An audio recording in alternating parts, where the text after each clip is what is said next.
Welcome back at 6:51. Time for your morning news now. Pro-Palestinian protesters took to the streets of La Crosse yesterday, marching along West Avenue and Cass Street to voice their outrage over the Hamas-Israel war. One protester told us more than 30,000 people have been murdered, another 60,000 injured in the ongoing conflict. The Hamas-run Gaza Health Ministry says more than 26,700 Palestinians have died so far during the war. I care about my fellow man, and honestly, this could be us next. You never know, and wouldn't you want the world on your side? And I just really feel for all of those innocent people being killed, or their whole families killed and they're left alone. She went on to say she decided to protest to get the word out to the community, and that she believes many people are unaware of what's happening. Wisconsin's budget surplus, though shrinking, remains substantial at an estimated $3.25 billion. That's nearly $800,000 less than initially projected. Even so, experts say that surplus is still large enough to give state politicians options.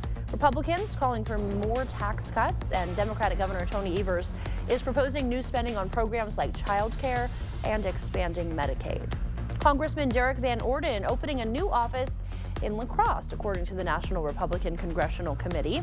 That announcement comes as Van Orden prepares to share an important update on the state of his race as the election approaches.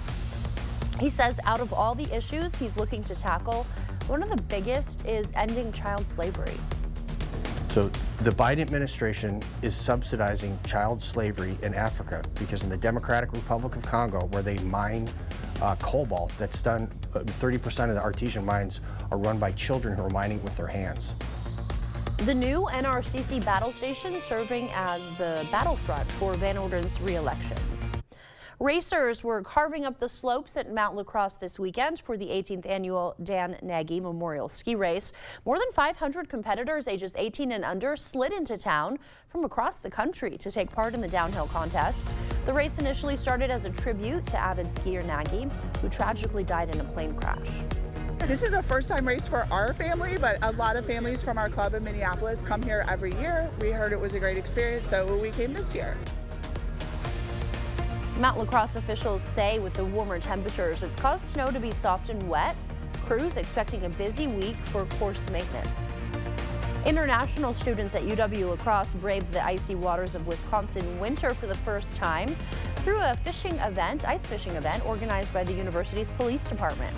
Most of the students had never seen snow before, let alone stood on a frozen lake. While providing community outreach, the expedition allowed officers to bond with students outside of the classroom. According to one, the best part was witnessing the thrill on students' faces when they reeled in a fish. Their emotions and the excitement that they have catching a fish, and it's hard for them to believe that there's fish under this ice and there's water, so. 25 international students participated in the event. Members from the UWL fishing team also helped. Ice fishing, the temperatures aren't conducive to ice, but it depends where you go, right? Making our way pretty close to 40 today, that much sunshine, I'm not thinking that. Pretty close to 40, like I said, 38 specifically La Crosse. I think we'll go a little beyond that. Southwest winds about 10 miles an hour. Look at this, Eau Claire, 42 for the high. Southwest winds about 10 miles an hour. I don't know if you notice, there is a slight chance. You see the 20% here today and Tuesday. We've got a system that's going to be shifting off to the east, northeast of us, and the weak frontal boundary, using meteorology terms, could bring some precipitation for us. So, but I'm not thinking much, if any. How about those 40s, Alexandra? Yes, that looks great. Can't wait for that. Well, earlier we spoke with Jay Lindahl of La Crosse Fire about rescuing people on ice. What about dogs? One lucky dog in the Pacific Northwest will be up for adoption soon after firefighters saved him from a frozen lake. Several people called 911 after seeing the pup fall through the ice on Lake Tapps in Washington. It did pull itself out of the water, but then was still trapped on the ice. Rescuers finally managed to grab the pooch and bring it to safety. The dog looks about to be 1 year old and possibly a Shar-Pei mix. A local shelter hopes to put it up for adoption. Well, we should have asked Lieutenant while he was here if they've ever rescued any animals.